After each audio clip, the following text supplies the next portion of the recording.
Fala galera, beleza? Douglas na área para mais um vídeo do Fluminense. Hoje temos que falar sobre contratação. Nossa, Douglas, vamos falar de contratação praticamente em agosto? Sim. O Fluminense tem várias lesões na zaga e precisa ter jogador confiável nesse setor do campo. A gente não sabe ainda o tempo de recuperação do Midjan, a gente não sabe o tempo de quanto tempo ainda vai durar, né, a recuperação dele, do Freitas, que tem um edema ósseo. O Thiago Silva parece ser uma lesão um pouco mais simples, vai demorar menos tempo, mas e aí? E se não demorar? O James também. Enfim, o Fluminense tem 4 desfalques na zaga. E só tem agora, no momento, Ignácio e Rabelo. Vai ter que puxar alguém da base que nem está treinando com um time de cima, já que o Fluminense negociou o Davi Schwindt. Ou seja, precisa fazer algum tipo de reposição para o restante do campeonato. Ainda estamos em 3 competições: Brasileiro, Copa do Brasil e Libertadores. E como é que vai ser agora com esses desfalques? Quem é que vai compor o banco de reserva? Vai ter que trazer o Gorgulho, que não treina com os titulares. Ele era no sub-20 para compor. E aí, como é que vai ser? E se precisar usar? E se tomar cartão e no próximo jogo o jogador estiver suspenso? Como que a gente vai compor essa zaga? Por isso, temos que falar sobre contratação. Mas antes da gente entrar nesse tema e eu trazer alguns nomes, não deixe de compartilhar, se inscrever e curtir. Sua participação é muito importante aqui no canal. Deixe seu comentário, dá essa moral pra gente, ajuda muito.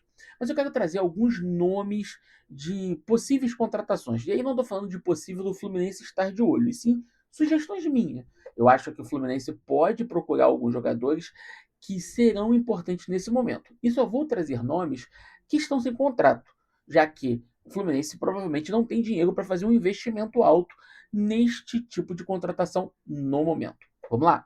Eu trouxe aqui o site do Transfer Market para a gente poder ver alguns jogadores que estão sem contrato, que ainda não foram contratados, obviamente, por nenhum clube, e que de repente poderiam ser interessantes para o Fluminense. A gente tem aqui uma gama de jogadores e eu filtrei aqui somente por zagueiro, tá? Então, no primeiro momento, a gente já tem 2 portugueses com idades interessantes, né? Tanto o André Amaro quanto o Diogo Leite. Enquanto o Amaro tem apenas 23 anos, o Diogo Leite já tem 27. Porém, ambos jogadores tiveram boas passagens pelos seus clubes. Eu abri aqui o André Amaro, como uma propaganda, né? O André Amaro, ele jogava antes, né, de estar sem contrato lá no Catar, e é um jogador ali que joga nas duas posições da zaga, né, tanto no lado direito quanto no lado esquerdo. Isso é importante justamente porque o Fluminense, com a volta, por exemplo, do Thiago Silva, a gente pode precisar de um zagueiro pelo lado esquerdo, já que Freitas e Midjan parecem ter as lesões mais demoradas. Então talvez a gente tenha um zagueiro que faça o lado esquerdo com mais segurança. E esse Diego Leite, ele tem aí um bom retrospecto, né? Ele fez seleção de base, né, em Portugal, então é um jogador interessante, né? Jogou no Vitória de Guimarães e depois no Al Rayyan. Acho que poderia ser uma aposta válida, uma aposta que já tem ali um escopo de ter jogado tanto na Europa quanto também em outro centro de futebol. E ele jogou bem no Al Rayyan, então eu acho que poderia valer uma aposta nele. Já o Diogo Leite, que é o outro zagueiro, já é um zagueiro um pouco mais velho, já tem um pouco mais ali de futebol. A gente tem aqui, ó, ele jogou antes do União Berlim, ele jogava na Alemanha, antes ele jogou no Porto, antes no Braga. Então é um jogador já mais rodado, um jogador que tem mais experiência. Teve uma lesãozinha aí no União Berlim nessa temporada, então acabou jogando um pouco menos. Porém, é um jogador que tem ali uma boa quantidade de partidas na temporada, nas temporadas anteriores. Então eu acho que ele poderia compor bem. Ele tem ali 27 anos, como eu falei, e ele é canhoto. Olha que legal. O Fluminense precisa de um zagueiro canhoto para jogar pelo lado esquerdo. Como eu falei, Thiago Silva parece ter uma lesão menor. Mas, se o Thiago Silva ainda demorar um pouco mais, o próprio Ignácio faz ali o lado direito e o Ignácio voltou jogando razoavelmente bem. Então, tendo um zagueiro canhoto para jogar ao lado dele, ajuda. Principalmente que se o Thiago Silva voltar, o Thiago Silva não precisar ir para o lado esquerdo, que não é o melhor lado dele. Então, um zagueiro canhoto eu acho que iria compor bem. E um zagueiro português, que tem uma boa estatura, poderia compor essa zaga muito bem ali com o Thiago Silva. Lembrando que, como a gente está sem vários jogadores estrangeiros, né? No caso, a gente teve machucado tanto o Midian quanto o Freitas, a gente pode compor um zagueiro estrangeiro para atuar, já que a gente vai perder eles por um tempo maior. Mas além deles, a gente tem uma outra figurinha que também está sem contrato, que já jogou no futebol brasileiro. Pablo Mari. Né? Pablo Mari ele é o zagueiro espanhol, jogou no Flamengo, né? Naquele Flamengo de 2019, canhoto, que também faz o lado esquerdo. Veja, eu priorizei os zagueiros que jogam pelo lado esquerdo. Eu acho que ele poderia contribuir muito. Zagueiro alto, um zagueiro que já jogou no futebol brasileiro, então conhece o futebol brasileiro. Era um zagueiro que estava lá na Arábia, né? Ele estava lá no Al Hilal, né? Ele, enfim, rodou, jogou no Arsenal. Depois de ter vindo para o Flamengo, ele acabou jogando fora do Brasil. Já é um zagueiro com mais idade, né? Tem 32, mas ainda com um bom físico para jogar no futebol brasileiro, ainda mais nessa reta final. Acho que também seria um investimento interessante para compor o elenco do Fluminense. Veja, esse já é provavelmente um investimento maior de salário. Enquanto que o Diogo Leite e o André Amago, o Diogo Leite estava jogando na Alemanha e tudo mais, mas ele é um jogador que acredito que o salário seja menor do que o do Pablo Mari, porque o Pablo Mari já é um jogador mais carimbado. É um jogador que estava jogando na Arábia, que deveria receber mais. Então, acho que o salário pode ser um pouco mais ok, mas um pouco mais acessível. Porém, mesmo assim, não são investimentos baratos, principalmente porque são jogadores que ainda têm mercado.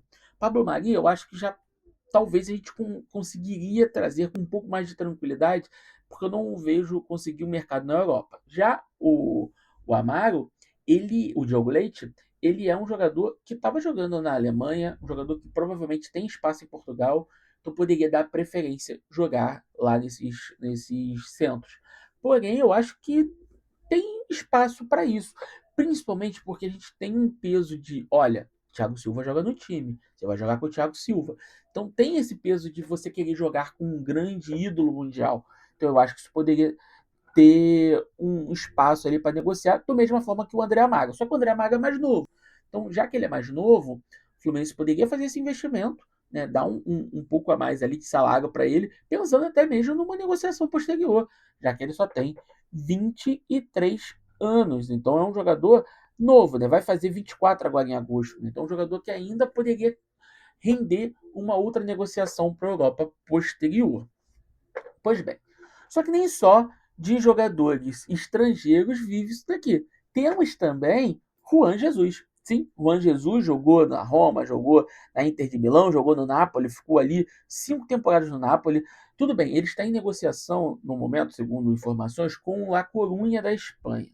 La Coruña que subiu, né, e vai jogar a primeira divisão da La Liga.